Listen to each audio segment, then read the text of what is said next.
From Cali to Tally, it's time to wake up. WarChant.com is your ultimate Seminole sports source, and this is Wake Up War Chant. Now here's WarChant.com's Aslan Hudjavandi and Corey Clark.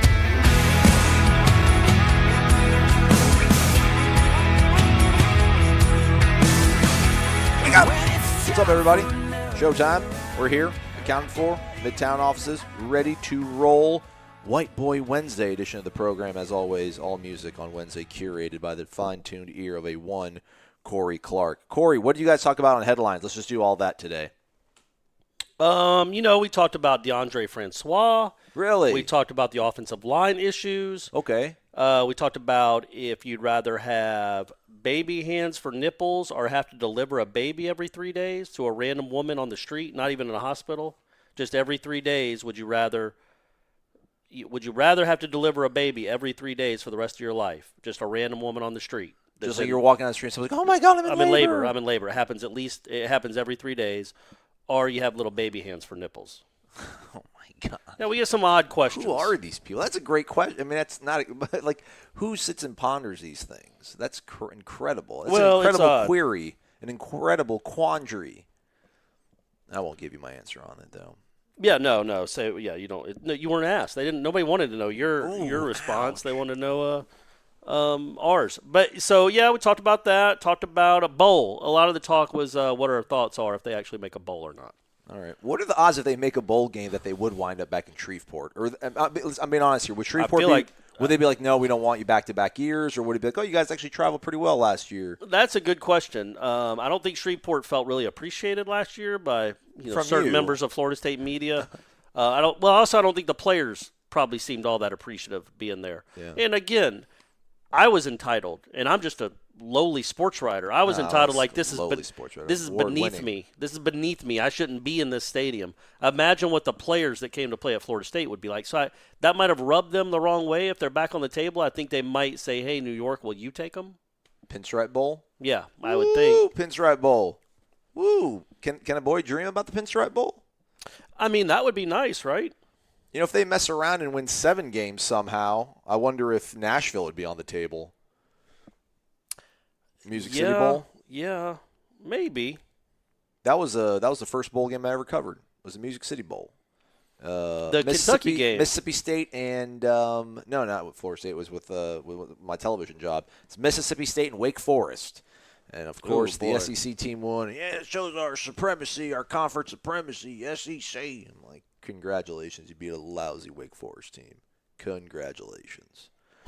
That's how it went, though. Right. But yeah, we'll get – you guys can ask us questions. And, ladies, just don't ask anything that off the wall. It'll be the Renegade Express. We'll do that tomorrow. And give us your phone calls if you do wish to. 850-792-5730, 850-7-YAKS-30. So we'll do that. We'll do a phone call. We're back to the Yaks 30. Bring it back. 850-792-5730. So we'll do that. You guys can ask your questions. All right, Corey, let's talk about practice since you guys talked about it on headlines too. So there was something of note, of substance, perhaps a little shakedown, breakdown, takedown on the offensive line. That's an old school song. Yeah, man, a little Seeger. What comes after that? Hit him, shake down, break down. You're busted. Yeah. Not one of Seeger's best. Yeah, well, not one of his worst either. Well, true. Oh, R.I.P. Devontae Freeman, by the way. He's alive. He's just not going to play for the rest of the season, unless they put him on the short-term IR. Just scrolled across our screen here as we're recording. Too bad. Well, it didn't just scroll across because this is obviously happening right now. Hey, good for him, though, and I say this as a Falcons fan that obviously that money could be used elsewhere. Good for him for getting that contract, man. It's always good when because this is what happens with running backs. Yep. So if you can get it, go get it. And, yeah, so that's that. All right. That's why my man's holding out for the Steelers. Yeah. Old Le'Veon. Although he turned down like 12, but he turned down a ton of money, right? I know it was only 1 year, but he wanted a long-term deal. Right. But in the short term, he turned down a lot of money, or is not accepting a lot of money. Gotta stick with your principles. Have you evolved at all on that? Like, as you're older now, do you take the player side more in these things, or are you more of a management guy, or have you always been? Oh, I've always kind of been on the player side. I mean, because again, people want loyalty from these players, and I mean they get cut Look what the Patriots mercilessly. do. It's just straight up mercilessly. I mean, it's just what it is. It's a business. And fans want loyalty from players, but never, ever seem to complain when they cut. Like when Belichick cuts one of their guys, there's like, well, Bill knows best. Right. But if a Patriot was to hold out and not play until he got a restructured deal or a new deal, they'd be like, oh, you selfish bastard. Yeah. Like it's always on the so I've always kind of been on the player's side. And I get it, man. I get where it can be frustrating if a guy holds. It's like you signed the deal. Right. You signed the deal. So now because you're better than you thought you were, you get to hold out. Like, don't we get credit for seeing that you were a good player and locking you into a good deal that helps us win games? So I get where that can be frustrating as a fan, but at the end of the day, man, especially in football, basketball, baseball, you can play those sports for 15 years. And you're guaranteed the money on that And you're stuff. guaranteed, too. Football, for whatever reason, they don't guarantee the money. They're getting better about it. There's a lot of front-loaded contracts now where the guys get most of the money, but it's not guaranteed. The terms are not guaranteed. You can be cut tomorrow. So, yeah, man, go get what you can get.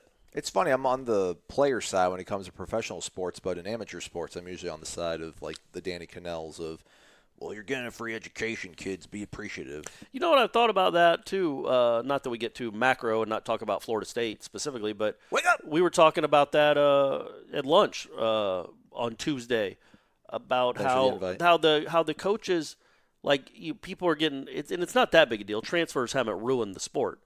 But for so long, a lot of people think they are. So long, guys, transfers were frowned upon. You were letting down your teammates. You were letting down your program. You were selfish and all that. But I think these players have kind of clued into what these coaches are, and they are all mercenaries. Yeah. Willie Taggart was 11 months ago, Willie Taggart was telling Trayshawn Harrison, man, you should come to Eugene. This place is great. He was telling Isaiah Bolden that, man, you need to get up here. We're going to win games. We got a good thing rolling. I know it's far from home, but you come up here, I'll take care of you. This is a great place. We got it rolling. You want to be an Oregon Duck. 2 days after he takes the Florida State job, man, why don't you come to me in Tallahassee? You know what I mean? And I'm not criticizing Taggart. That's the game. That's the job. Yeah. But they're all mercenaries. Jimbo wasn't recruiting much here his final few months at Tallahassee. But some of the guys he was recruiting, he tried to get them to Texas A&M. And, you look at, all they're doing, the SEC is so incestuous where all they do is just the defensive coordinator will go from one to another. John Chavis, the chief. He's been to like four of them, right? He's been at Tennessee, A&M, LSU, and he's at Arkansas. Yeah, so he's been at he's been at 33% of the conference. Yeah, and all on the west side almost, too. So he's worn all those polos and all those shirts and talked to all those moms and dads about what a great, it's just, so now players are kind of taking their own, it's their journey, man. And if the coaches can be these mercenaries, certainly you can. And I know if people listen to this, they know I give Kelly Bryant a hard time. That is the one specific instance of one transfer that I just have a big problem with. I can't get past it. I'm sure that makes me a Neanderthal, but I can't get past that one. I think that one is different. Bailey Hawkman, if James Blackman transfers at the end of this year, if Jalen Hurts transfers, these guys are looking for better opportunities because, look, man, they only got a 4-year window, 5-year window at most. These coaches coach for 40 years, and they go every 2 years somewhere else. Right. So why could if a player, if a coach gets in a position where school and he doesn't like it, it's not a good fit, he bounces, man, or he gets fired. There's just no loyalty. So why would the players be, loyal? You got to look out for yourself, man. Look out for number one, as I like to say. And is it a possibility at all that these coaches mislead these kids, tell them things, and then don't, perhaps deliver on their end of the bargain, or? Probably. That's another thing, too. I think of course, that always – they're going to do whatever – most of them will do whatever it takes to get you on campus, and then the chips will fall where they may after the fact. Yeah. I think Jimbo is actually pretty good about not doing that. Like, Jimbo didn't tell James Wilder, yeah, I'll play you – or he did. He told him I'll play you at running back, and he did play him at running back. Yeah. John Franklin III, like, I'll give you a shot, man. Yeah. Give you a shot, quarterback. Yeah, and he did. He played there for a spring. He wasn't any good, but he played there. He held up his end of the bargain. And I think Jimbo did a pretty good job of that. And, I do think word gets out. If you're one of those guys that'll just say whatever to get them on campus, word gets out. But the players recruit, too. The players talk to the recruits, too. And they'll tell them the truth. And I wonder how awkward that must be, like, when you're a recruit on a visit and, like, you have a really good feeling about the place. But let's say maybe the coach, like, on his third year and he's kind of, on the last leg of his tenure there because it's not working out as planned. And then you're, like, on an official visit and you're going out with the guys and, like, you're out at the bar. and you're like, yeah, man, coach said this, and they're like, yeah, and then they interrupt you, and they're like, and then he said this, and this, right? And they're like, yeah, that's exactly what he said to me. He's like, that's what he said to all of us. Right. And here we are. Yep. 5-6. And if we win next week, man, we'll go to the Belk Bowl. It'll be awesome. Anyhow. I wouldn't mind the Belk Bowl. No, well, that's, I don't think. One way to get to Charlotte. Are we not going to get there in early December. Is the ACC tied into the Belk Bowl? Is it not? I don't know. I just said that because I think didn't Wake play Texas A&M in the Belk Bowl last year? I think that's always because it's in the footprint. I think that's always an ACC game. I know Mississippi State that year when they were the year after they were number one. Believe it or not, they actually ended up at the Belk Bowl, and it was raining. I'm glad I didn't end up at that one. Anyhow, all right. I wouldn't mind seeing a 30 for 30 about Mississippi State's rise to number one. What a great moment in college football history that was. Dude, I was there. They actually, I remember when they beat Auburn. Auburn was like second or third in the nation. I'm like, and the way they beat, I'm like, if Auburn's number 3, I'm like, well, then MSU's number 1, and then gotta be, yep. And then meanwhile, Florida State just getting hosed. Maybe that's a 30 for 30, or at least a 30 for 30 short, just about again how they didn't end up in New Orleans. Florida State has the only undefeated team in the first ever college football playoff. They were behind 2 one-loss teams. Wasn't everybody have a loss? Did Ohio State have a loss? Alabama had a loss. Ohio State had lost to Virginia Tech. Alabama had lost to Ole Miss. And Oregon had lost on a Thursday night to someone, maybe Washington State, something like that. So yeah, they all had one loss. Florida State, again, they didn't beat teams badly, but they beat game control. Their game control was horrid. And that, to me, honestly, is where it started going wrong with Jimbo when he stopped controlling games. Clearly. It permeated the program. In 2013, the game control was incredible. Off the charts. And then if you're going to let something slip, it doesn't need to be game control. We saw that. I wonder if folks at home would they let the bowl streak die if Alabama were to get a loss this year? Because Alabama's threatening potentially, although I don't know, I don't think a lot of people, unfortunately, outside of Tallahassee think of 2013 as the best team ever. I don't think a lot of college football circles do. Maybe if you bring it up, they'll actually ponder, like, well, maybe you are right. 13 is maybe one of the best teams ever, but I don't think they don't roll off the tongue for whatever reason. I think when it comes to 2013, a lot of it will be 10 or 12 years from now. You know, if Jameis plays for another 10 years, if Ramsey becomes a Hall of Fame type player, if Telvin Smith becomes a Hall of Fame type player, if Jernigan comes back to having a career and Devontae Freeman becomes an All-Pro again, you have all these. It shouldn't matter. P.J. Williams. Darby. I was thinking Eddie about Goldman's got paid. Did Trey Jackson, was he on the team that beat the Falcons? Do you remember? Was he on that Patriots team? No, I don't think so. Because Stork already has a ring. Yeah. Jernigan and Darby already have a ring. You got to think that Joyner with the Rams, Cameron Irving with the Chiefs, Terrence Smith with the Chiefs. The Eagles still with Darby. I mean, there's guys in the league that, Florida State might end up having 8 or 10 guys off that team that get Super Bowl rings, maybe more. But I think, I don't think in the time the 2013 team was seen as one of the best ever until everybody saw what they started doing in the league. Like in 2014, 2015, and you're like, wow, man, the whole team, the whole starting 22 made the league? That's nuts. And so I think it shouldn't matter. It shouldn't matter what NFL success shouldn't determine how good a college football team was. Right. That's why Nebraska 95 is always thought of as one of the best. They didn't have a ton of NFL guys, but they crushed teams. They didn't. I think they played one close game, sort of close game all year. Florida State had the one against Auburn. But yeah, I don't know. I think I'll always be partial to the 2001 Miami team just for pure talent. And they were up 35-0 in the halftime of the championship game, 42-0. That was Nebraska got smoked by Colorado. Yeah, that but year. It's just that Miami team played. They played 2 close games that year. And Boston College. College and Virginia Tech, and both of those games were really fluky, where they outgained them by 300 yards each, and just kept doing weird fluky things. And then obviously a lot of those guys went on to be great NFL players. So, yeah, I don't think people are really.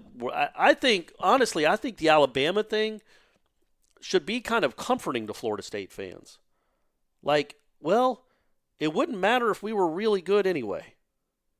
We're not winning a championship. We're not beating that team. No, I don't think that works that way. So maybe Florida State fans can take solace in the fact that no matter how good you are the next 2 years, you're not winning a championship as long as that guy's the quarterback.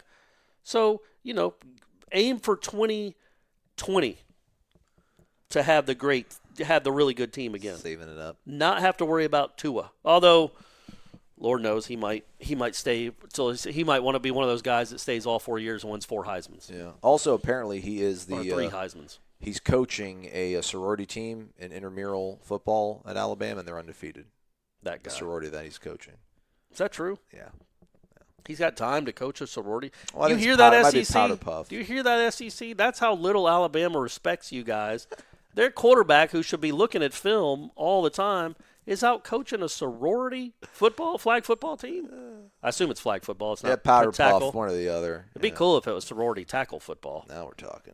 But yeah, that guy again, 21 touchdowns, 0 interceptions. Yeah. All right, let's step away. I'm going to put a timestamp in here so everybody can fast forward through that. The hardcore people that are like, I didn't listen to this to talk about the past. I want to know what's going on in the future. I want to know if we're going to keep the bold streak alive. I want to know who's going to be the offensive line. What quarterback was taking reps with the one. I want to know this stuff. I don't want to hear about your lives. I don't care about nipples and babies, and I want football. You'll get that right after this. It's Wake Up War Chant. You're listening to Wake Up War Chant, low-carb beer for the Seminole soul. Back to Aslan and Corey.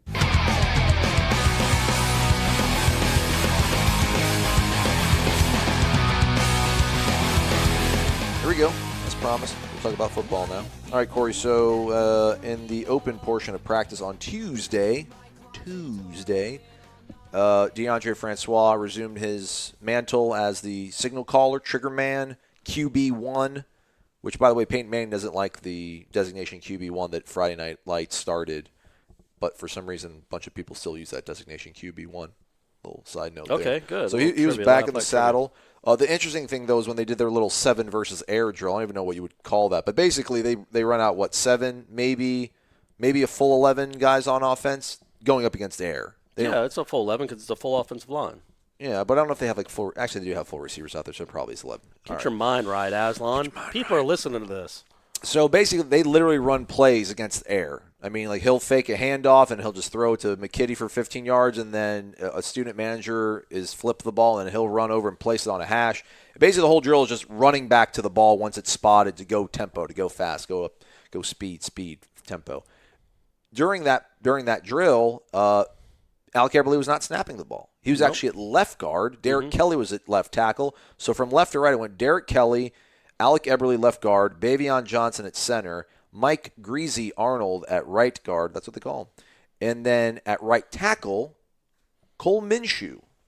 So that sent the Florida State Twitter sphere into quite a tizzy. Like, whoa, what's going on?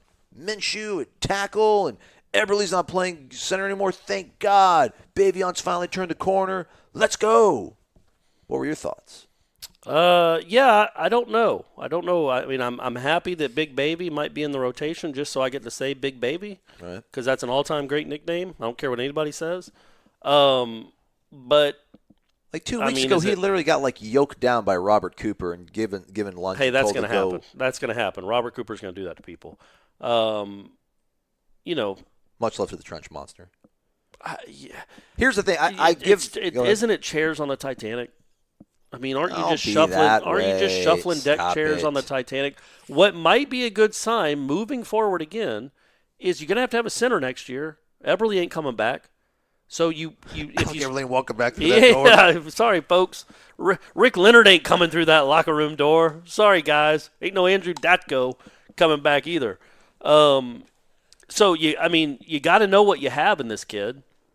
You got to start playing for the future a little bit.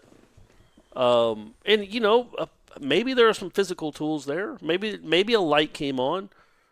Maybe they're just trying something new. It seems odd to me that you would switch Eberle and Bavion and maybe just not put Bavion at left guard, right, as opposed to center. But yeah, I'm sure there's a reason for it. And if that's the starting lineup, again, what if Bavion proves to be pretty good? Well, then you have that. But right now, who's been your best lineman? Is it Eberle?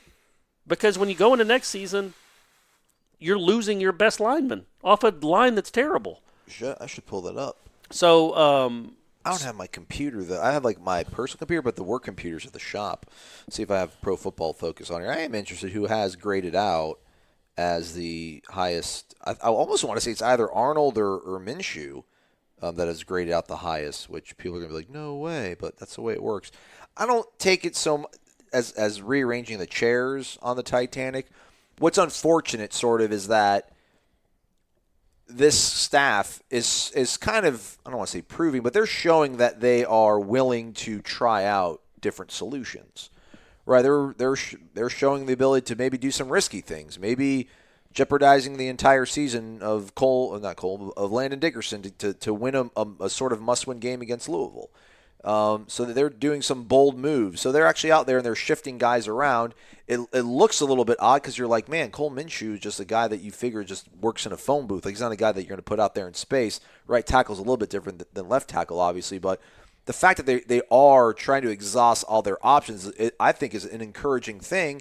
But then some folks might look at it and be like, well, how they not figure this out? Why did it take them 7 weeks to put this guy there? This looks like a move of desperation.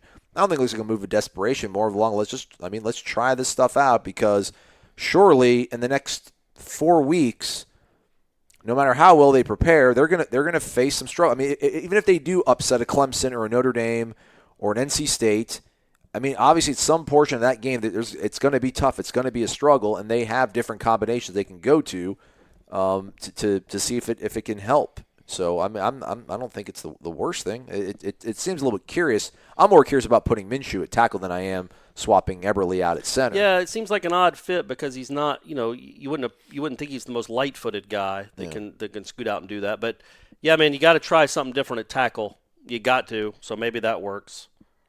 And because obviously Landon Dickerson's not coming back.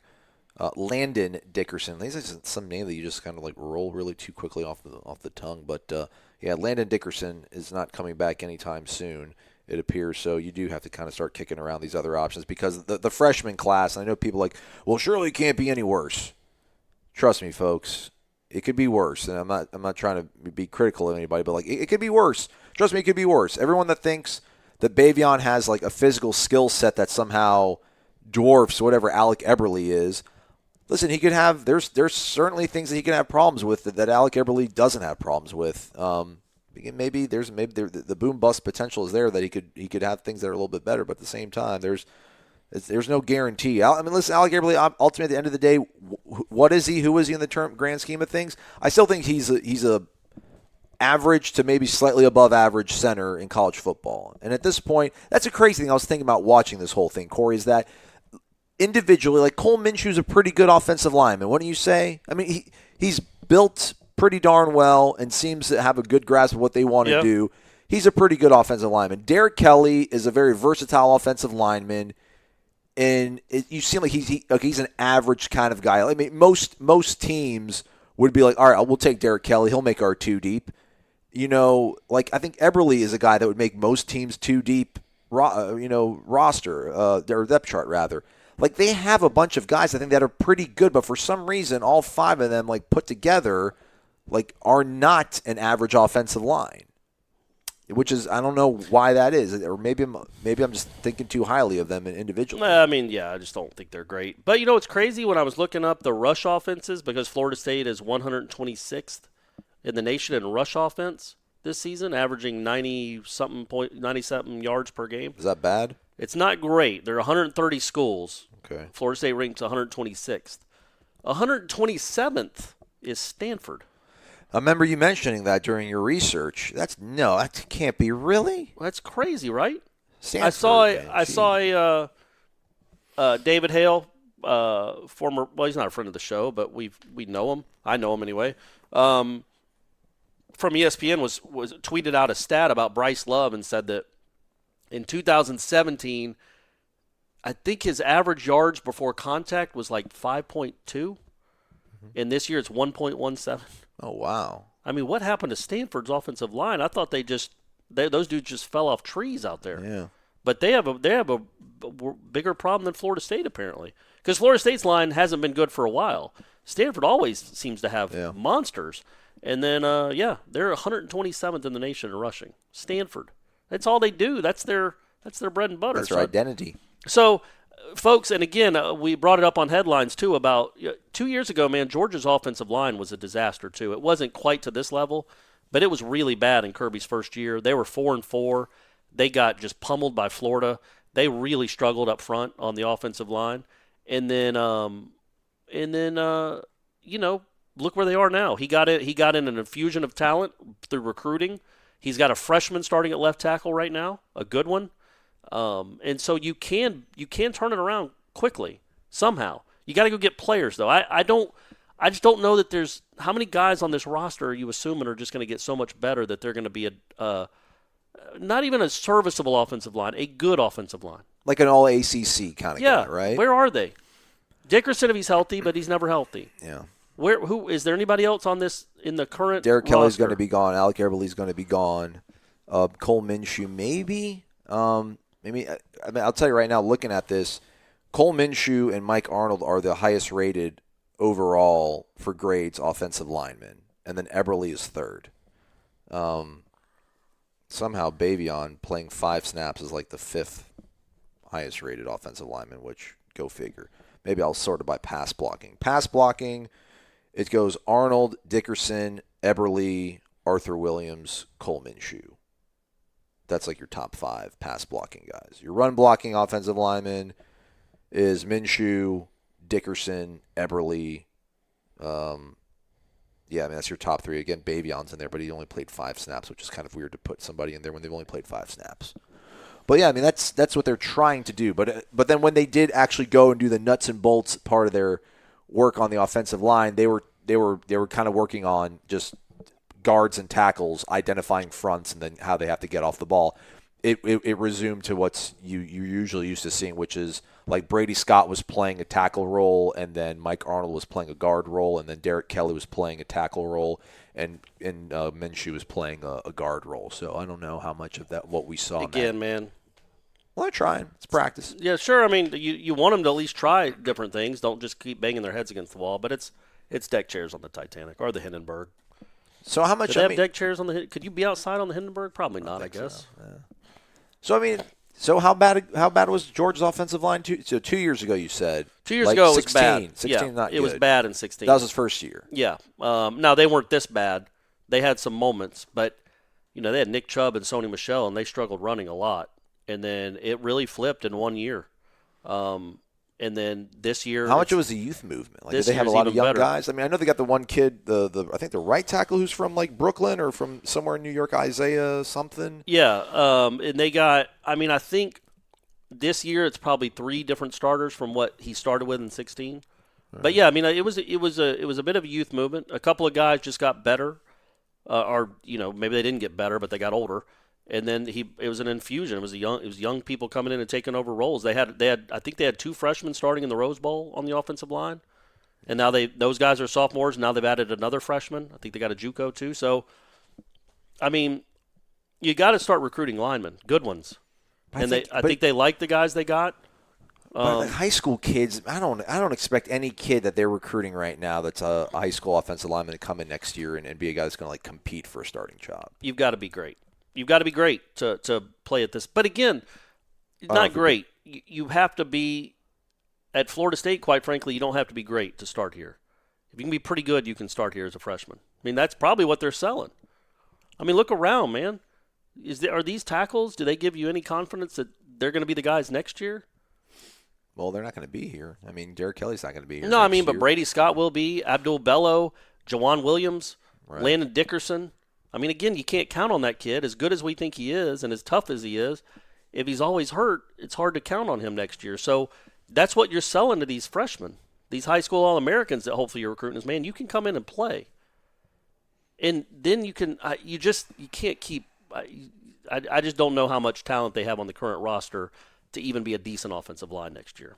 To even be serviceable will be hard. To be good will be impossible. It's got to come from the players. It's got to come from Norton. Again, I'm just saying we can shuffle these guys all around. This guy here, this guy here, this guy there. It doesn't make a difference. I don't think. I think certain guys I think might work better. Well, that's what I'm saying. On certain sides and certain responsibilities. But with Bavion, at least you can see what you got in the kid. If he ends up playing some this year, you get to see what you got in him moving forward. Maybe he plays well. Actually, it was interesting because I think in the Knoll drill he went up against Robert Cooper, and like Robert Cooper almost was about to toss him, but Bavion kind of hung tough and held his block. I don't think he was holding, but he held the point of attack on Cooper. And afterwards, like, he got mobbed. Like, Bavion got mobbed and congratulated by a lot of the players and the coaches.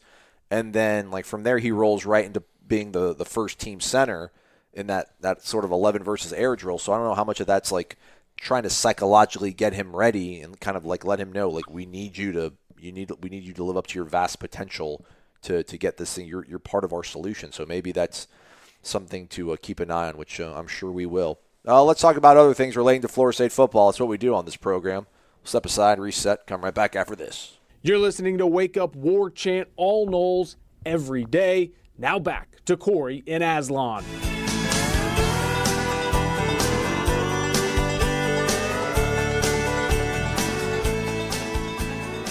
Corey, we got tagged on this on WarChant, warchant.com. Use the promo code WarChant30 for 30 free days access to the #1 independent Florida State website in the nation, in the world, in the galaxy, warchant.com. Check us out.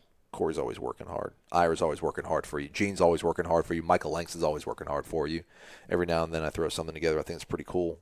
But then you people don't appreciate. We call ourselves Work Chant. That's all we do. Hey-o. That's all we do. Yep. Even 3-3 teams. Just wait till they're 6-0, guys, next year. I mean, I can't even imagine like how hyped I'd be right now if they were like 6-0. The amount of content I'd be churning out. Well, don't say that. We give the same effort no matter what the team's doing. Right. Come on, man. What's the matter with you? Yeah, come on. Well, I'm just trying to read the boards. Anyhow, somebody tagged us on this, Corey. It's basically asking us a little sort of SEC envy almost. But like, no, it's not SEC envy. I don't know what you're talking about. So they're now playing Dixieland Delight back in Bryant-Denny Stadium in Tuscaloosa. I thought they did. I thought they brought it back Saturday night. Yeah, they brought it back. They brought it back. It'd been away for a while. I don't know what's such a big deal. I mean, they have Sweet Home Alabama. How many more songs do they really need? I mean, they got the fight song. They got Sweet Home Alabama. What else do you need in this world? Somebody was asking us, should Florida State play Seminole Wind to start the fourth quarter? No, because they do Eastbound and Down. Do they? Yeah, that's been the tradition since Bert died, is they do Eastbound and Down in between the third and fourth quarter. So I assume they'll keep doing that at least for the rest of the year. And no, even if that wasn't the case, come on, man. Yeah. Isn't that supposed to like, roll, roll, Seminole, roll? Yeah. Like, come on. No, that wouldn't get anybody fired up. No, I'm not. It's kind of a weird, it's not even a real popular song necessarily. Yeah. I mean, at least Dixieland Delight is great for the hillbillies. Like, they love that stuff. Yeah. No offense to people and I actually like Alabama. I like their songs. That's a good country song. Would I recognize it? Like, what's the hook? Or what's the chorus of Dixieland Delight? Oh, don't make me sing it. Dixieland Delight. You have to. Let me go watch it on YouTube and I'll sing it to you. All right. Yeah, I don't want to do that. Listen, I think people have made this. I keep wanting to sing Afternoon Delight. Skyrocket. Dixieland Delight. Boop. Ooh, Dixieland Delight. Oh, man. I think this is one of the things in this world that we're really overcomplicating is like what to play in these stadiums. Like they want to have all this hip. They want to play Drake. They want to play Kendrick Lamar because they want to keep the students there. Listen, there's like 45,000 students at this school. If they can't find 10,000 that like football and want to hang around and watch a football game, then it doesn't matter what you're going to play in that stadium. They're not going to stick around. We don't need to play, Seminole Wind by whoever sings John Anderson. John Anderson, man. To appease the older demographic. Like, listen, you can play like Phil Collins, and there's like top 40 songs over the course of the last 20 years that you can play that 40-year-old white guys and 19-year-old girls can all like and appreciate. I think I almost want to be like, let me just make you guys a music list. I'll just make you like a playlist. Play this. It'll be more than sufficient to keep everybody in there happy. But it's like you have to keep like swinging and like trying to like be like cutting edge. Do you really? Can't you just let the Marching Chiefs play? Can't you just do that? Otherwise, go to Hard Rock and watch the Dolphins and the Bears if you want to just hear the PA for nonstop for 3.5 hours. You got a band in there. Let them play. Yeah, that makes me an old grump. I don't care. People don't go to football games to listen to music unless they're listening to a college marching band. That doesn't add anything to the – other than Enter Sandman, and that's a weird tradition, but okay, own it, Virginia Tech. God bless you. Did you see what Notre Dame did after that game? Exit Sandman or something. They tweeted that out, which was pretty good. Other than Enter Sandman, what stadium PA system gets the crowd really, really pumping? Or when Auburn did the All We Do Is Win with Cam Newton. Really? That was cool, but great. Man, just let the band play. Whether you're playing By the way, I forgot about Big Boy's coming. Big Boy's playing after the game. And T-Pain. Oh, that's right. T-Pain, too. Yeah, that's right. So, yeah, we got that concert after the game, guys. If you're in town, going to stay for a little Big Boy and T-Pain. Big Boy from the A, T-Pain from the 850. Yeah. Both my homes. Is Steph going to come hang out? Watch the No, she's got her kids, so she won't be able to go to the Big Boy T-Pain after party. There's a church that's on Pensacola Street, just, I don't know, I guess that's east of Woodward. And the church marquee, is always trying to get people to come out to their tailgate. And literally after the Syracuse game, they had something on their marquee that said something about our barbecues. We smoke it just as well as Syracuse did us last week. It was like, whoa, that's not a good way to promote, fellowship. And then yesterday, driving by the marquee, it said the T in T-Pain stands for tailgate. Tailgate pain. I don't know, they want people to come tailgate at their church before the games. Okay, that's cool. But yeah, they're trying to be hip. They're trying to reach out to the younger demographic. So good for them. But yeah, I'm pumped for that. Maybe I'll linger around Doak, listen to T-Pain and Big Boy. I still want Andre 3000. I mean, yeah, I want Outkast. I want Outkast. Doesn't the world right now need an Outkast album? Maybe more now than it ever did. I wholeheartedly agree with that. Yeah. I wish those guys could work it out. How do you think Willie Taggart's doing right now, Corey? How do you think he's feeling? He seemed to be in good spirits Tuesday at practice. We all usually line up as soon as we see Derek Satterfield, who was the head SID football guy, walking with either a player or a coach. That kind of sort of signals to us that the first interview is about to begin. So all of us, TV, print, new media, we all rush up to this wall to get a spot so we're close to interviewing them.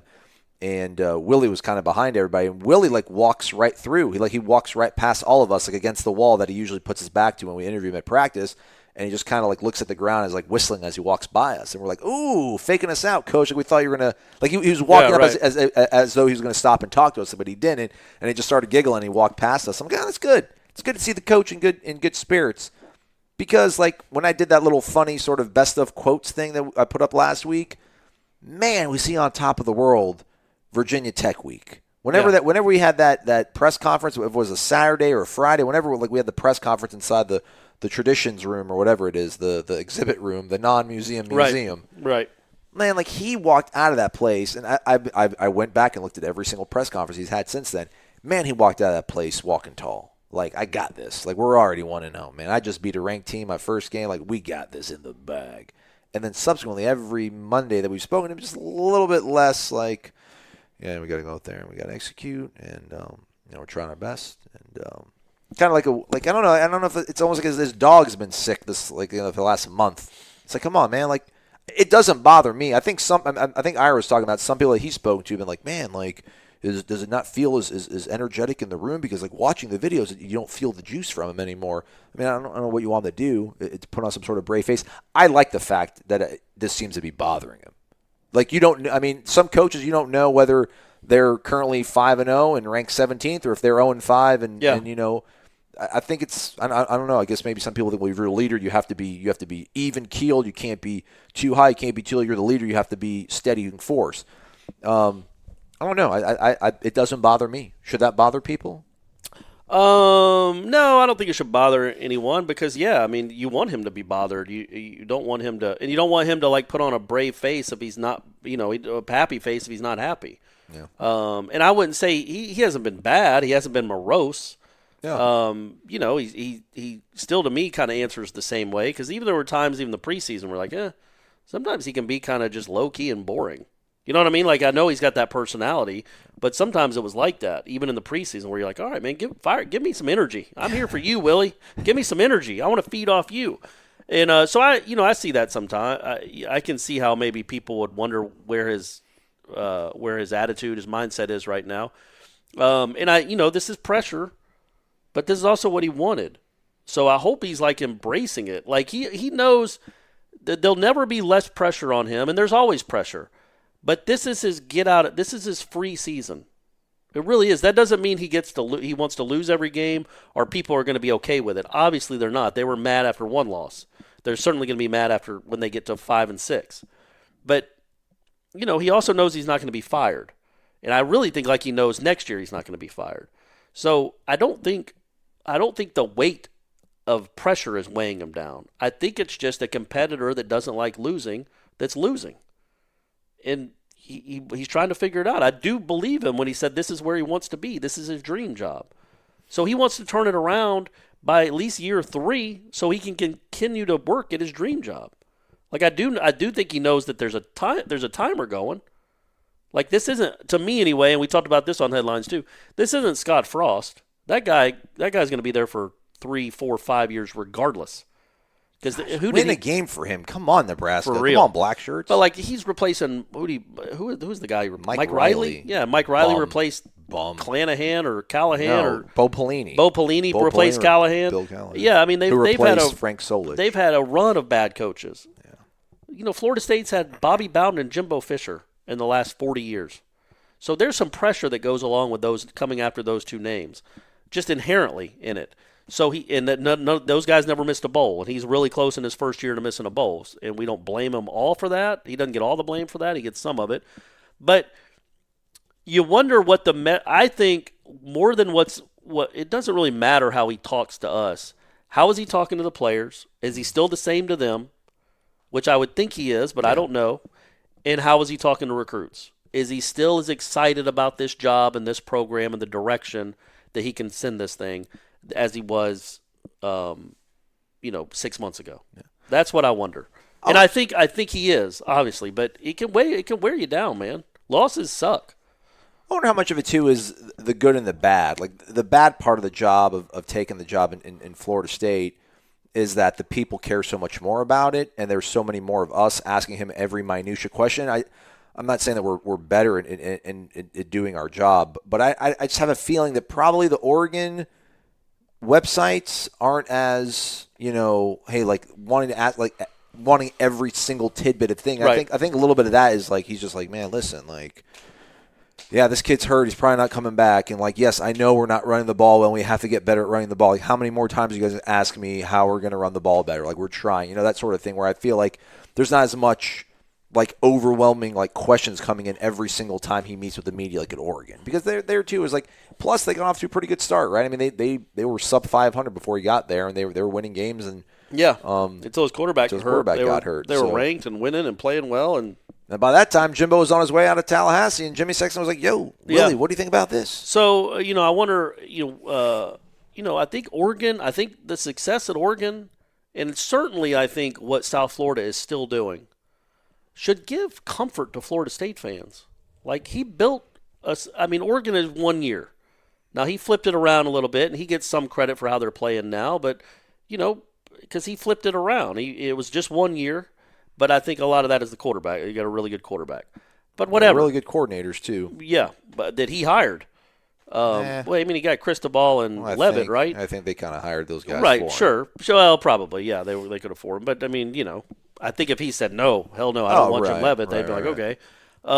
So, he gets some credit, not a ton, because it was just there for 1 year. But at South Florida, man, what are they in their last 25 games?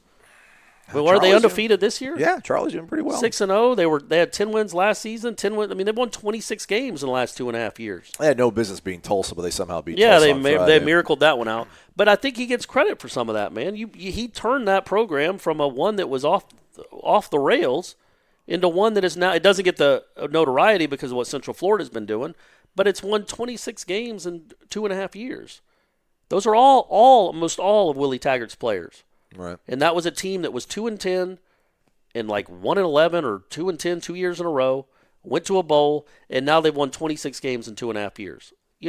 Sometimes it can take a while to change a culture, but it would appear he got some stuff in place that was sustainable.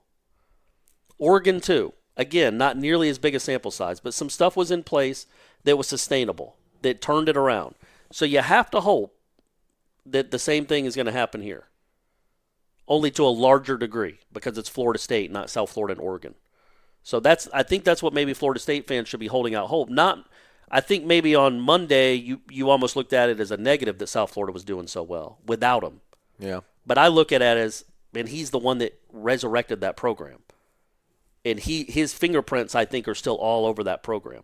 Those are his players, number one, but also you change a culture, you change a mindset, you get these kids used to winning, you make all these changes internally that I think, come to bear over the course of Saturdays, and that's what he's trying to do here. Well, how much assist are you going to give Jimbo Fisher if this team goes 10-2 next year? Yeah, but Jimbo didn't win with these guys. Willie won his last year at South Florida with those guys. Like, he had already turned it around under his own watch. And then he left, and they're still winners. They're still winning. But Jimbo left when they were whatever, 1-3. Yeah. But he really left when they were 5-6. So I don't know, not much. I mean, just not much. I mean, I guess he gets credit for Cam Akers if he ends up having a really good year next year. But I think South Florida, Willie had built a program that Charlie Strong came in and didn't have to make a whole bunch of changes. Okay, I think he kind of wanted to keep the status quo. Willie didn't have that same luxury here at Florida State. Right. He couldn't keep the status quo. That's fair. So that I think that's the difference. And again, Oregon is too. I'm not going to give Willie a ton of credit for Oregon being 6-1. He deserves some of it, but it's not nearly to the degree that he deserves credit for South Florida, in my opinion, because that program was. I mean, it was a bad football team, and now they're won 26 games in 2.5 years. Listen, it's not being miserable, and it hurts people's feelings. But I mean, right now, Florida State is probably the worst Power 5. Well, that's not counting Power 5 because UCF and USF are not Power 5. But I mean, come on. Other than FIU and FAU, who's playing FCS football or FBS football rather, that Florida State you can legitimately argue that they're better than. Yeah, no, and I don't know that they would be favored over any of those teams. Well, maybe South Florida. I don't think they'd be favored over Central Florida. They certainly weren't favored against Miami, and they lost to Miami, although they didn't. They certainly looked like they belonged on the field. Yeah. And Florida, we'll see. But yeah, man, you could certainly, and that's this sport, the crazy ebbs and flows of this sport now. Other than the guys in Tuscaloosa, man. 3 years ago, Georgia fired their coach. Yeah. That guy went to Miami, had them all riled up last year. Like, oh, we're great, we're back. Miami's 5-5 in their last 10 games. And one of those wins was a miracle win against Florida State, or they'd be 4-6 in their last 10. With not great wins in that stretch. So Florida last year was a disaster. Randy Shannon was coaching them at the end of the year. Now they're all excited again. Well, a year from now they might be depressed. I hate college football. College football's the worst. Auburn's talking about firing Malzahn. After they just signed him to like a, I want to say it's like a $40 million. They were in a New Year's Six game last year. Like 5 years, $7 million or something like that. I want to say, I think like 5 years, $7 million. I almost want to say they signed LSU was going to fire Orgeron, and now he's great. Now they're happy with him.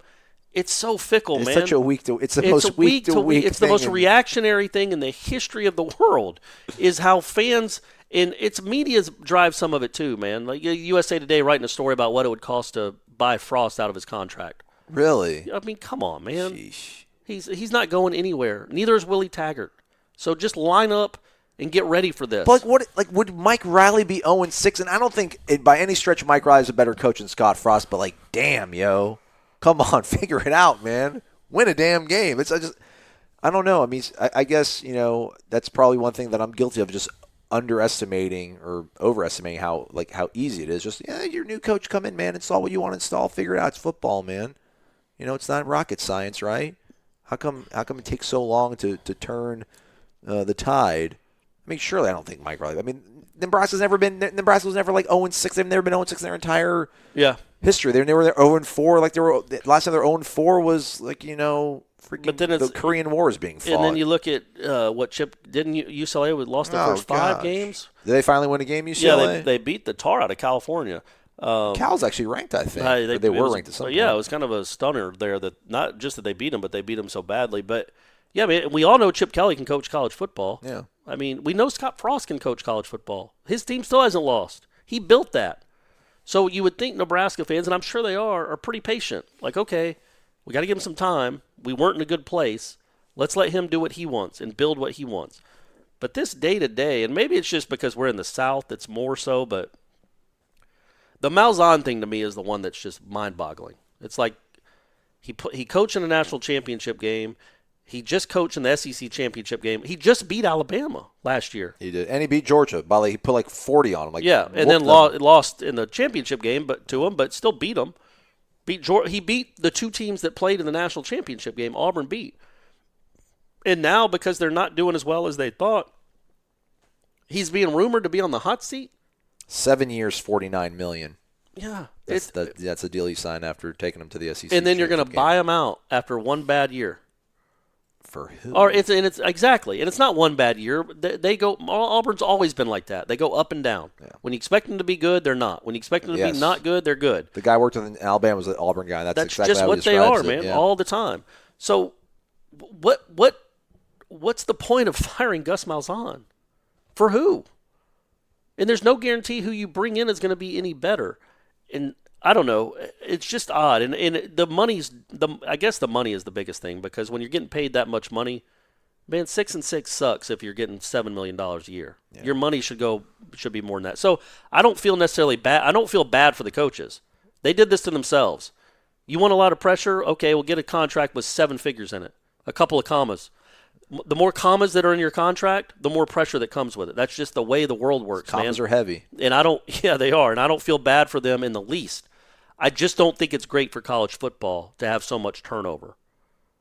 I think I just don't. I think, Brian Kelly went, they had 3 wins a couple years ago, isn't that right? 3-9? I thought they were 4-8, but it could have been 3. Yeah, they were a losing season, right? Yeah, for sure. And then they were the Gators. They were 4-8. Then last year they were pretty good, right? Didn't they win 9 or 10 games? Yeah. And then this year they're undefeated in the top 5. So I'm sure there were Notre Dame fans that wanted him fired after the 3-9 or 4-8 season. But do you think they even have a shot of beating Alabama? Of course not. But they have a shot. They're at least relevant. They're good.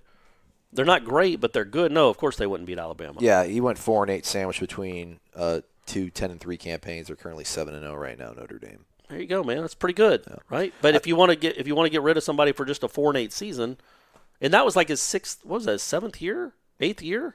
Then he went 4-8. 7th. Yeah, he went 4-8 his 7th year. Yeah. And then it's I'm sure Notre Dame fans would have loved to make a run at John Gruden. For real, they would have loved to make a run at John Gruden. And there's another horrible contract. It's weird with these contracts and the reactionary nature of he can't coach, he's on the hot seat, and it's fueled by the media, man. I know last year there was some game where they were saying it was a loser leave town match. Yeah. It might have been LSU. It might have been Orgeron. I don't remember. Or maybe it was 2 years ago with LSU. I can't remember who was. It was like LSU, Florida, right? Like McElwain, him. Maybe, probably, yeah.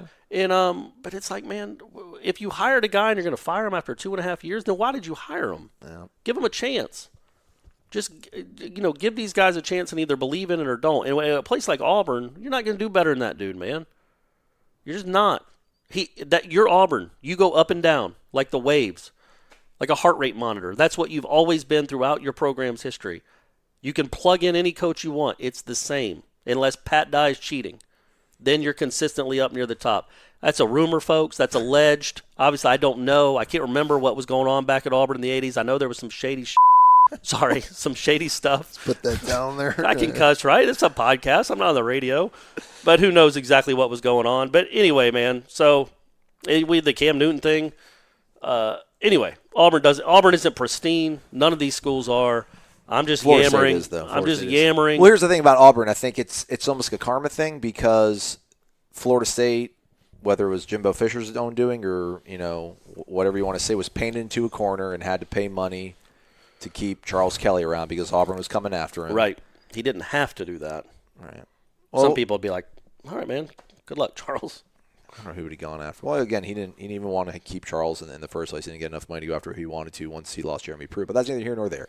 But so now Auburn, there you go. You felt pressured. You felt the pinch because Arkansas was going to come after Gus Malzahn, bring the hometown boy back home, and you had to throw a whole bunch of money at him. How's it feel? Auburn? Oh, and by the way, Kelvin Benjamin, guard him. Put somebody taller on him next time. Put somebody taller on Kelvin Benjamin. Just try. What do you think was going to happen on that play? Losers. Who do you think they're going to throw to? Gio Newberry? Come on, man. It was going to KB the whole time. I guess there's only so much you can do with the 6'6" guy that can jump. But whatever. That's ball skills. Yeah. All right, man. We're done. Let's do this tomorrow. We'll do the Renegade Express. Also, slight tease, we might have a very important person in the history of Florida State football join us on the program Thursday. Maybe if not, maybe we'll get him Friday. We'll provide details of that next time we reconvene. I can't talk anymore. Corey, say goodbye. I love you guys.